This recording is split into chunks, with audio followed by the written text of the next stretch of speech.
Shalom, salam sejahtera buat kita semua. Baik, di sini saya akan jelaskan beberapa poin dalam proses kebijakan pendidikan. Di sini dari kelompok saya punya yang saya akan bahas pertama. Jadi di sini dalam kelompok saya itu ada 4 pembahasan, itu yang pertama proses pembuatan kebijakan, yang kedua agenda perumusan kebijakan, yang ketiga teori perumusan kebijakan dalam pendidikan, dan terakhir yang keempat aktor-aktor perumusan kebijakan. Baik, langsung saya masuk ke yang pertama, proses pembuatan kebijakan. Proses pembuatan kebijakan adalah langkah-langkah yang diambil oleh pemerintah atau lembaga terkait untuk merumuskan, mengembangkan, dan mengimplementasikan kebijakan yang berkaitan dengan sistem kebijakan publik. Prinsip-prinsip perumusan kebijaksanaan negara mengemukakan pendapatannya bahwa ada 4 langkah dalam proses pengambilan kebijakan. Langkah dalam proses pengambilan kebijakan publik yaitu yang pertama, 1. perumusan masalah, yang kedua agenda kebijakan, ketiga pemilihan alternatif kebijakan untuk memecahkan masalah, dan yang terakhir keempat, tahap penetapan kebijakan. Itu yang pertama. Sekarang yang kedua, agenda perumusan kebijakan. Agenda kebijakan adalah daftar topik atau isu yang akan dibahas dan diprioritaskan oleh pemerintah, organisasi atau lembaga untuk mengembangkan rencana kebijakan baru atau mengubah kebijakan yang sudah ada. Agenda ini memecahkan masalah-masalah yang dianggap penting atau mendesak untuk diselesaikan, dan proses perumusan kebijakan akan berfokus pada pemahaman, analisis, dan ada pembuatan kebijakan yang berkaitan dengan isu-isu tersebut. Agenda perumusan kebijakan dapat dipengaruhi oleh faktor-faktor seperti tekanan masyarakat, perkembangan ekonomi, isu-isu politik, dan kepentingan stakeholder. Berikut yang ketiga itu teori perumusan kebijakan dalam pendidikan. Teori perumusan kebijakan dalam pendidikan ini juga ada poin-poinnya juga.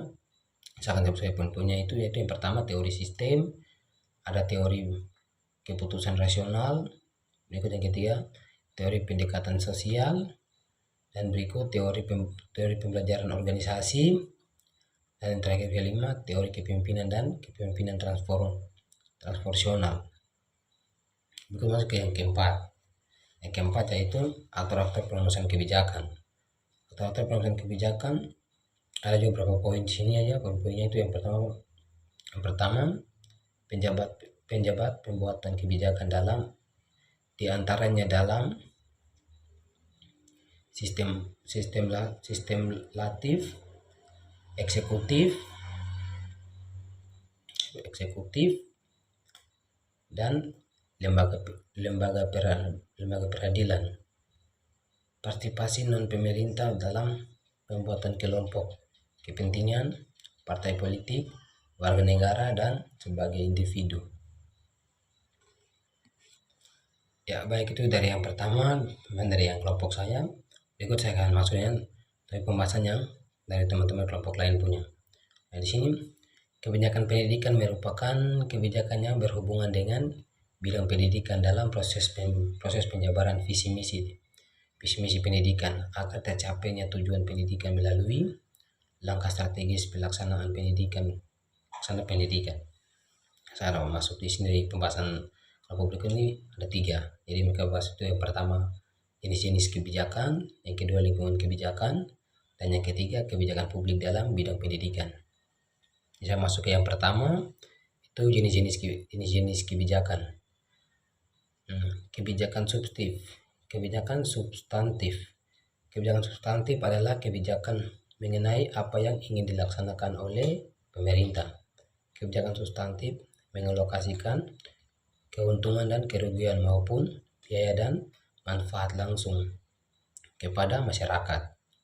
Contoh kebijakan substantif seperti kebijakan kebijakan perubahan, kesejahteraan sosial, dan masalah luar negeri. Yang berikut, kebijakan prosedural. Kebijakan prosedural merupakan kebijakan lanjutan dari kebijaksanaan substantif, berisi ketentuan-ketentuan yang ditetapkan dalam kebijakan substantif, yang dimana kebijakan prosedural berkaitan dengan bagaimana sesuatu akan dilakukan atau siapa yang akan diberi kewenangan untuk mengambil tindakan. Contoh kebijakan prosedural adalah undang-undang atau peraturan tentang yang mengatur mengenai pembentukan suatu badan administratif tertentu serta kemenangan dan proses yang dimiliki, misalnya Undang-Undang Nomor 24 Tahun 2011 tentang Badan Penyelenggaraan Jaminan Sosial BPJS. Ada juga kebijakan-kebijakan lain, yaitu kebijakan distributif, kebijakan legislatif, kebijakan redistributif, kebijakan material, kebijakan simbiosis, kebijakan barang umum, dan kebijakan barang privat. Yang kedua, lingkungan kebijakan. Lingkungan kebijakan secara empiris, lingkungan memiliki pengaruh yang kuat terhadap proses dan dinamika kebijakan. Kebijakan lingkungan hidup merupakan komitmen suatu organisasi atau pemerintah terhadap undang-undang, peraturan dan mekanisme kebijakan lainnya mengenai permasalahan lingkungan hidup. Permasalahan tersebut secara umum mencemarkan undang-undang dan mengundangkan air, pengelolaan limbah, pengelolaan ekosistem, pemeliharaan keanekaragaman, yaitu pengelolaan sumber daya alam, satwa air, dan spesial yang terancam punah.